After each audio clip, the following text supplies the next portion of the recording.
Na pessoa do senhor presidente Rodrigo, eu cumprimento a mesa, colegas vereadores, colegas vereadoras, servidores da casa, imprensa, João Carlos, Lucas Tiago, secretários que hoje nos honram com suas visitas, secretário adjunto Luiz, secretário Cafrune, Valdene, é uma alegria estar aqui com vocês, todos aqueles que nos assistem pela TV Câmara. Inicio aqui com um versículo. Deem graças ao Senhor, porque Ele é bom, e o seu amor dura para sempre. Salmo 136, versículo 1. Que Deus possa nos abençoar nessa manhã e em todas as outras que estão por vir. Eu apresento aqui um requerimento ao senhor prefeito, na forma regimental, ao senhor deputado federal Lafayette Luiz Dorgal de Andrada, solicitando R$70 mil para a PAI, Associação de Pais e Amigos dos Excepcionais de Araguari, localizada na Praça do Rosário, de 91, para que seja feito credenciamento de clínicas específicas para atendimento aos pais de crianças com autismo da rede pública de ensino da cidade de Araguari. O Dorgal já passou para nós, através da Secretaria de Saúde, R$100 mil, e agora eu estou pedindo ao Lafayette Andrada R$70 mil, para que a gente possa dar um apoio aos pais, às mães e aos autistas, através da PAI. Apresenta aqui, aproximando o Dia da Mulher, que é março, cria um projeto de lei que cria o Programa de Assistência Integral à Saúde da Mulher. Esse projeto de lei da vereadora tem como objetivo ele foi apresentado numa comissão parlamentar mista de inquérito na explosão demográfica de 83.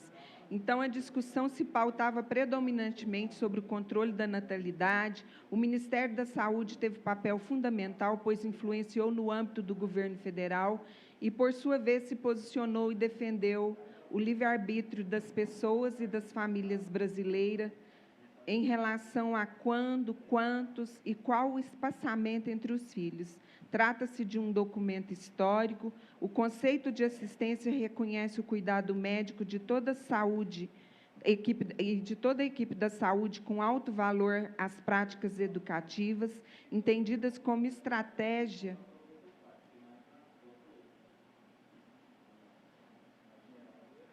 para a capacidade crítica e autonomia das mulheres. Destacamos que o Sistema Único de Saúde tem 3 esferas de atuação: federal, estadual e municipal. O nível federal tem principalmente as atribuições de formular, avaliar e apoiar políticas, normalizar ações, prestar cooperação técnicas ao Estado e ao Distrito Federal e município, por isso que a gente fala que é tripartite, né? E controlar, avaliar as ações e os serviços, respeitando as competências dos demais níveis. E na nossa cidade, esse atendimento à mulher, ao implantar esse programa voltado à mulher, nós temos que reconhecer o quanto ele é bom. Então, o artigo 2º desse projeto de lei fala sobre assistência clínica ginecológica, assistência pré-natal ao parto e ao puerpério, atenção à adolescência, atenção às etapas do climatério e da terceira idade, planejamento familiar. Na área assistencial, hoje, nós temos uma política pública específica da mulher, que é o CREAS Mulher. Por que não também uma clínica específica saúde da mulher? Tem o CREAS na área assistencial. O que nós estamos pedindo aí é uma nova modalidade de apoio às mulheres, até mesmo na adolescência. Quantas adolescentes em Araguari ficam grávidas na adolescência? Então, aí a avó tem que cuidar depois da filha e dos netos. Então, nós temos que ter estudos sobre isso, e esse projeto de lei, que eu vou encaminhar ao senhor prefeito como anteprojeto, nós estamos solicitando também o Programa de Assistência Integral à Saúde da Mulher. Por que não um espaço na cidade de Araguari que olhe só por essa parte? Convido a vereadora Deda que assine comigo esse anteprojeto. Vereadora, eu acho que em 2021, se eu não me engano, eu tinha apresentado algo parecido, mas eu então, gostaria de assinar com o senhor. De novo. Obrigada. Raquel, arruma aqui para mim. Aqui é Araguari. Apresenta aqui um outro anteprojeto que dispõe sobre a transmissão ao vivo e via internet das licitações do Poder Executivo, do Poder Legislativo, Executivo e Legislativo de Araguari. Então, já tem várias cidades que têm essa transmissão ao vivo via internet, e eu vejo que é muito interessante e é uma forma de dar publicidade e transparência aos projetos licitatórios.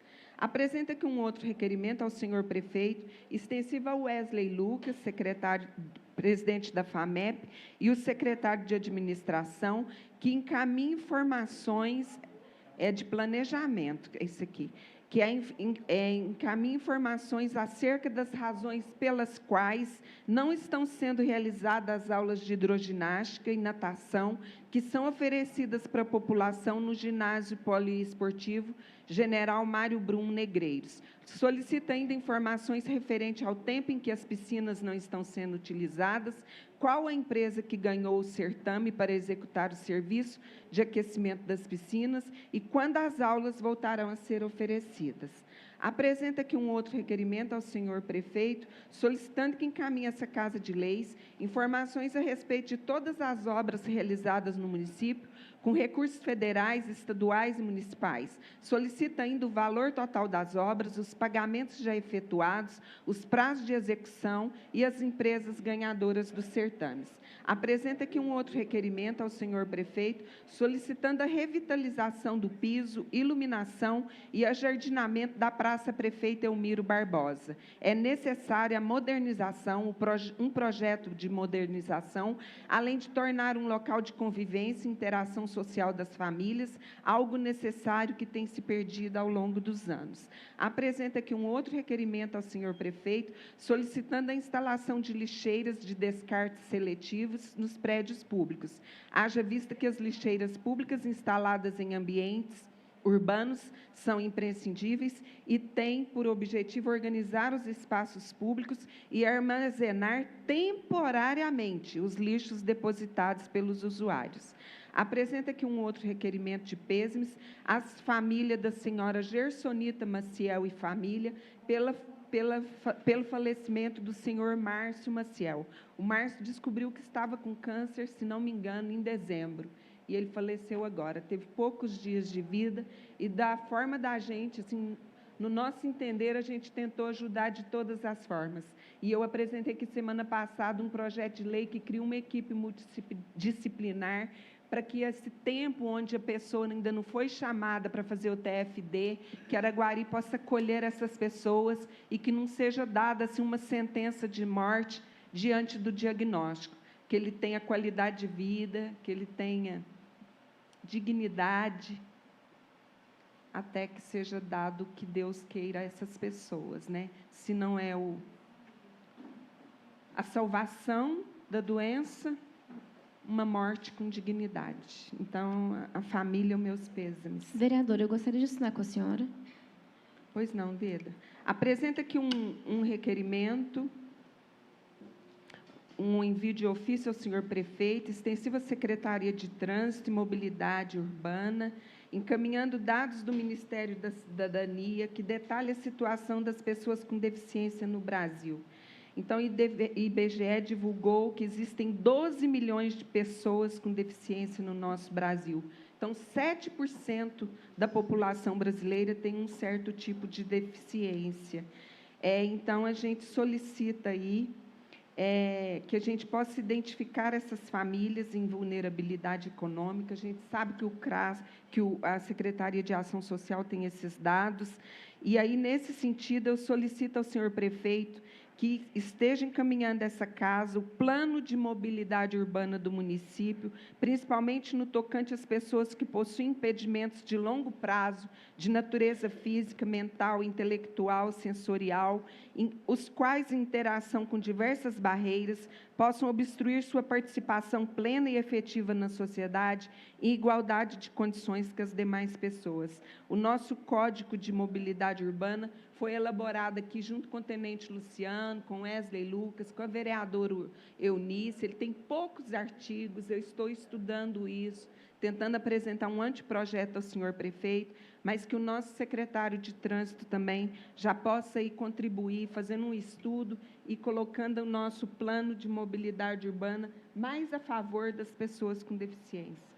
Apresenta aqui um outro requerimento, solicitando que seja realizada parceria público-privada com o intuito de investir em software de realidade virtual para auxiliar crianças do município com TEA, transtorno do espectro autista. É o programa Centelha, por meio da Fundect, Fundação de Apoio ao Desenvolvimento de Ensino, Ciência e Tecnologia do Mato Grosso do Sul, que a gente possa comprar e desenvolver um software com realidade virtual que utiliza a terapia ABA e a inteligência artificial para auxiliar no desenvolvimento das habilidades sociais em pessoas com TEA. Apresenta aqui um outro requerimento ao senhor prefeito, solicitando análise quanto à situação dos 5 efetivos que ocupam, servidores efetivos, que ocupam o cargo de analista de pessoal na Prefeitura Municipal de Araguari, no que se refere ao vencimento básico de R$ 1.302. Então, a gente está vendo aí, nós estamos aprovando aqui todo dia, gratificação para isso, gratificação para aquilo, gratificação para não sei o quê, gratificação para não sei mais o quê, e esses 5 servidores efetivos estão recebendo aí, como vencimento básico, R$ 1.300. E tem servidor aí, que é analista também, e está ganhando quase R$ 20 mil. Vocês conhecem esse? Um analista que ganha R$ 20 mil? Está quase no fura-teto. É tanta gratificação que ele tem. Por que essas meninas que cuidam dos pagamentos da cidade de Araguari não têm esse aumento de salário? Então, são só 5, e eu peço o prefeito que possa olhar isso com carinho. Apresenta aqui um requerimento... Eu queria assinar com a senhora, vereadora. Aí põe aqui, servidores efetivos. Servidores, faltou a palavrinha. Solicita que ao senhor prefeito a reparação, o reparo no vazamento de água, bem como posterior asfaltamento para fechamento da vala, na rua Anguera, número 290, em frente ao número 290, e a rua Carlos Ramiro, em frente ao número 740, no bairro Santiago. Olha lá o vazamento de água. E eu tenho uma relação muito boa com o presidente do nosso bairro lá, e ele passa todas essas reivindicações, então estou apresentando aqui, é o bairro que eu moro. Apresenta aqui também ao senhor prefeito realização de operação tapa-buracos pelas ruas e avenidas do bairro Santiago. Avenida Belo Horizonte, Cornélio Rodrigues da Cunha, Eduardo Barbosa, Luiz Carlos, Engenheiro Betô, José Carlos, Pires do Rio, Carlos Ramiro, Monte Carmelo, Carmo do Paranaíba, Coromandel, Patos de Minas, Patrocínio, Goiandira, Abadia dos Dourados, Cascalho Rico, Walter Santiago, Jordão, Ararapira, do Pica-Pau, Sacramento, Indianópolis, Cumari, Amanhece, Araxá e Ponte de Terra. Apresenta aqui também um requerimento ao senhor prefeito, extensiva à Secretaria de Fazenda, solicitando que, de acordo com o ofício 244 de 2022, que trata do levantamento de todos os imóveis que tiveram IPTU 2022, sem o devido desconto aprovado por essa Casa de Leis, que encaminhe o projeto de lei com a relação de todos os imóveis e valores alcançados, para que a devida compensação seja concedida a esses contribuintes no exercício de 2023. Apresenta aqui também uma emenda supressiva à Lei 6.676, de 22 de dezembro de 2022, que determina regras pelas quais as organizações da sociedade civil sem fins lucrativos são declaradas de utilidade pública. O artigo 1º, inciso 3, fica suprimido, e o inciso 4 passa a ser o inciso 3 e passa a ter a seguinte redação: comprovar, através de projetos ou programas anteriormente executados pela organização da sociedade civil, os relevantes serviços prestados à sociedade, tanto a nível municipal e ou estadual e ou federal, porque uma instituição araguarina não vai ter condições de publicar isso num diário oficial da União ou num diário oficial do Estado de Minas Gerais. Então, a lei veio, a gente aprovou, ficou esse errinho aí, e nós estamos suprimindo para não prejudicar as nossas instituições, as nossas organizações sem fins lucrativos, que necessitam dos recursos da Prefeitura para a execução de seus projetos. Para isso é só. A todos um bom final de manhã e muito obrigada.